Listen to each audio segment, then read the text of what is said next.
আমার মেয়ের আর আমার বোনের মেয়ের ইচ্ছা জাগলো সে সুইমিং পুলে যাবে। তো গরিব মানুষ ভাই, সুইমিং পুল কোথায় যাব, এতটা সামর্থ্য নাই সুইমিং পুলে যাওয়ার। তো যাই হোক, গরিবের সুইমিং পুল বানিয়ে নিলাম। তো দেখতে কেমন লাগছে জানাবেন। তো দেখেন, কলপারে পানি জমিয়ে 3টা ফুলের টব দিয়ে দিচ্ছি একটু সৌন্দর্য বাড়ানোর জন্য। তো দেখেন, ওরা অনেক আনন্দ করতেছে আর অনেক খুশি। তো ওরা অল্পতে খুশি মাশাল্লাহ।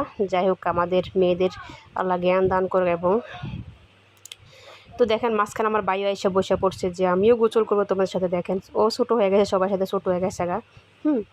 আর দেখেন কত আনন্দ করতেছে ওরা। তো যাই হোক, বাচ্চারা যখন বায়না করে তখন আমাদের মাথা ঠিক থাকে না, কি করব। হ্যাঁ, আর আমরা সেটা কীভাবে সম্ভব করব বা পূর্ণ করব সে চিন্তা থাকে। তো যাই হোক, আমার মেয়ের, আমার বোনের মেয়ের একটু আশা পূর্ণ করছে। দেখেন, একটু তারপরে একটু শ্যাম্পু দিয়ে দিচ্ছি। দেখেন, ফেনা দুলতেছে।